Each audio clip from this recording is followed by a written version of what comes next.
Welcome. For more than 2 years, we have been bringing our community together to move U-46 schools forward through Unite U-46. This collaboration continues as we work together to map our future. Our goal is to create new attendance boundaries to provide the best opportunities for all of our students here in U-46. As was discovered during our early Unite U-46 work in 2022, many of our buildings are aging, some more than 100 years old. These older school buildings simply can't meet the demands of today's teaching and learning, and maintaining them has become increasingly costly. Combined with this is the fact that some schools are facing declining enrollment while others are overcrowded. This imbalance limits our ability to provide all students with consistent access to opportunities and programs that are essential for their success.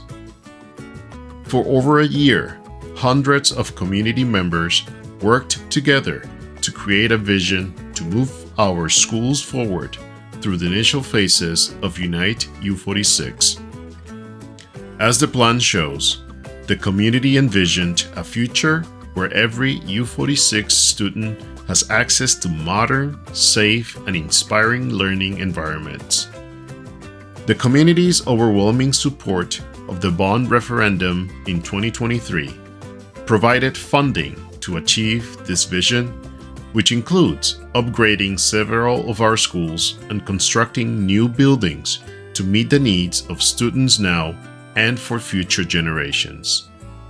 As part of the plan, some of our older buildings will be retired. Students from these schools will be moved to newer, more modern buildings equipped to provide better educational experiences and resources. Updated and newly built schools are being designed to be safe, accessible, and adaptable to new technology and changing educational needs. They will also have collaborative, flexible spaces that encourage both individual and group learning, and integration with nature creates calming, engaging environments. By adjusting boundaries to balance enrollment throughout our 55 schools, we can provide all students with similar access to resources, programs, and extracurricular activities, giving every student the opportunity to succeed. We realize that the changes that come with adjusting boundaries are challenging for our families and students, especially as they adjust to new school environments and routines. And we are fully committed to making the transition as smooth as possible. Our top priority is ensuring that every student is well supported and feels secure and welcomed through each step of the process. This includes additional support from staff, resources for families, and clear communication to address any concerns along the way. By working together, we can ensure these boundary changes bring about a positive, lasting impact, fulfilling our shared goal of delivering the best possible education for all of our students now and in the future. We recently underwent a shift from Hawk Hollow to Spring Trail. The transition to our new school was smooth, and we felt supported throughout the process. We had many opportunities to connect with our new school community before the transition. Both of our girls quickly formed new friendships and adapted seamlessly thanks to the support that we were given throughout this process. The final step is adjusting our attendance boundaries to make sure we have the right number of students in all of our schools. So, what exactly is boundary planning? School boundary changes involved redrawing the lines that determine which homes go to which schools within a district. These boundaries essentially act as invisible borders around each school, helping the district organize where students will attend based on where they live. When a district decides to change boundaries, it means some of these lines will be redrawn, which may result in students attending different schools than they would have before, depending on where they live. Here in U-46, We have involved our community in this process from the start. Last year, parents, staff, and community members worked together to develop a set of planning criteria that were used to develop the different attendance boundaries you will review tonight. Everyone in the community was invited to be part of these discussions. We learned that the community prioritizes our students' distance and travel time to school, consistent feeder patterns, meaning that as often as possible, students attend elementary, middle, and high school with as many of the same students as possible, keeping communities and neighborhoods together at schools close to where students live, the ability of siblings to stay at the same school, and avoiding changing of students' attendance boundary multiple times, especially within 2 consecutive years. In addition to these priorities, we also looked at school capacity, or how many students a school should have based on the size of the building and enrollment trends. Developing these new boundaries is about more than maps and logistics. It is about serving our students the best we can. Our team took the planning parameters the community developed along with enrollment and school capacity data, while also considering factors such as declining birth rates and known new housing developments in our district. With this information, we began developing scenarios using a special software program designed for developing attendance boundaries. In the end, our goal is to provide the best possible learning environment for all of the nearly 35,000 U-46 students at our 55 buildings.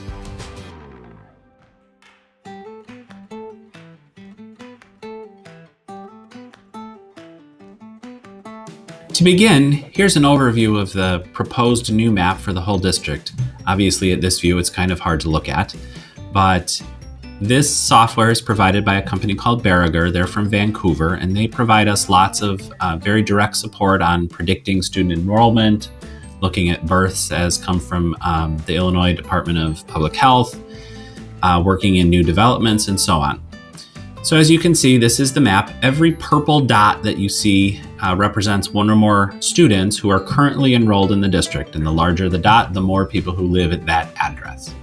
Because it's kind of hard to look at right now, let's turn off the student dots so that we can see the map.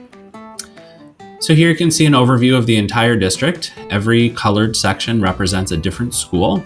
And as we'll look at specifically to the different network areas, there are changes to nearly every school.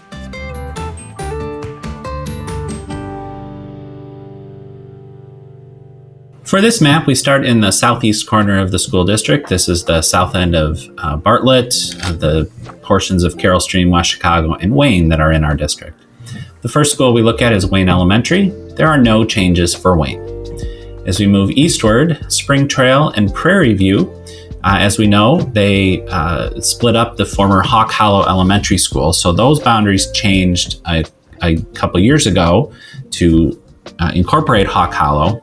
But there is one change to the Prairie View boundary in the northern section. This townhome development, which is just south of the Bartlett Jewel, currently attends Prairie View, and it's being proposed to move to Sycamore Trails. It is closer to Sycamore Trails.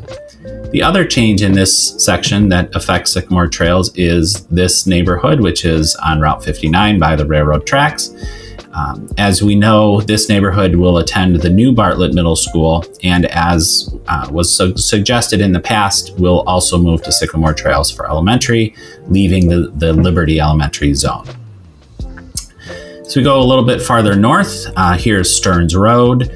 Here's Centennial Elementary. The change for Centennial is to incorporate this portion of Bartlett, which is along Stearns and 59. Instead of going to Bartlett Elementary, is proposed now to attend Centennial. Towards the east for Horizon, there are no changes. As we move northward to Bartlett Elementary, Hanover Countryside School, which is in Streamwood, will be closing, so the students at Hanover Countryside need to go to other schools, and they'll be split up among various schools. The southern section of Hanover Countryside, which is here between Route 59, Irving Park Road, and west of North Bartlett Road, they will attend Bartlett Elementary. So this section moves from Hanover Countryside, which is closing, to Bartlett Elementary. As we head west in Bartlett for Liberty, as you know, they gave up this southern section over to Sycamore Trails. They will then pick up this neighborhood on the northwest corner of Route 59 and Route 20 in Streamwood. One other thing to mention as we move programs around, as was previously announced, the ESL program, which Liberty has hosted for the entire district, is now going to be housed at 3 different elementary schools. So Liberty is gaining space because many more students will be going to other elementary schools instead of coming to Liberty from all across the district.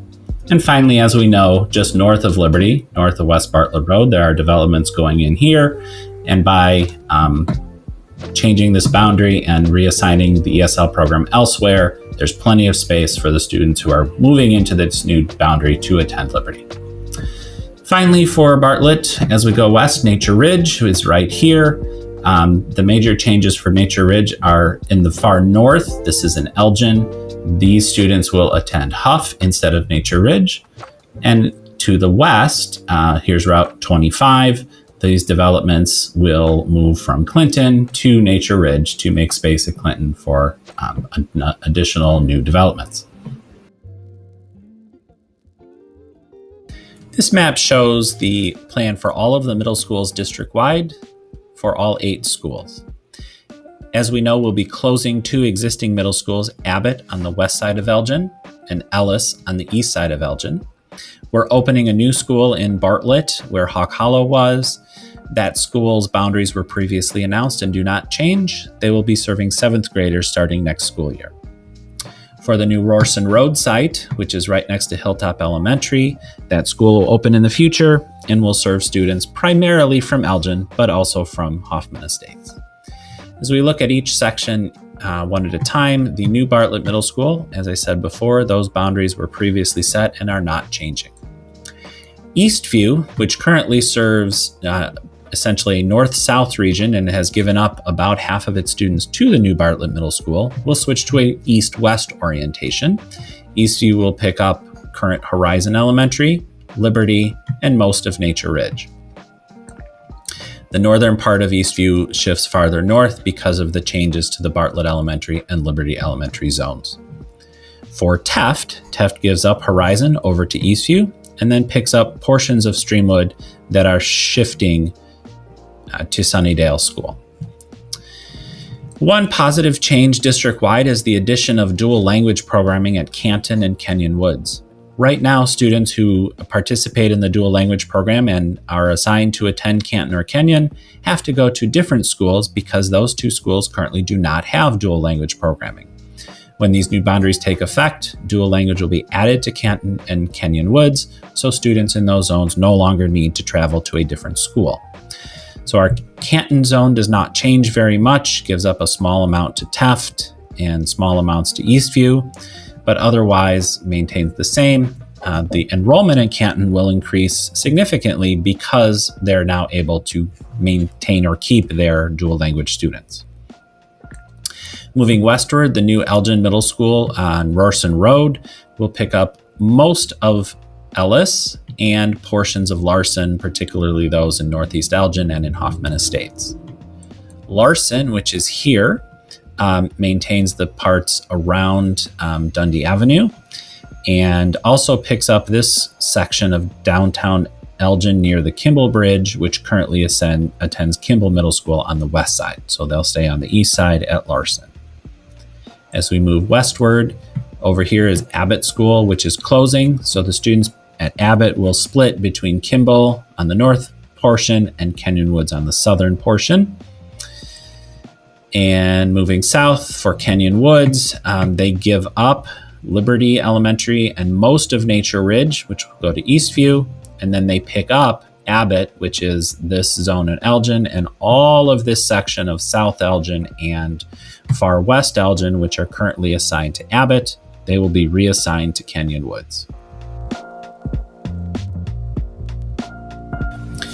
This map shows the high school boundaries district-wide. And in most regions, everything stays the same. The only change is in Wayne and Bartlett, the Wayne Elementary section, which is west of Route 59 and south of Stearns Road, currently attends South Elgin High School, but in this new map will attend Bartlett High School to align with the new Bartlett middle school boundaries.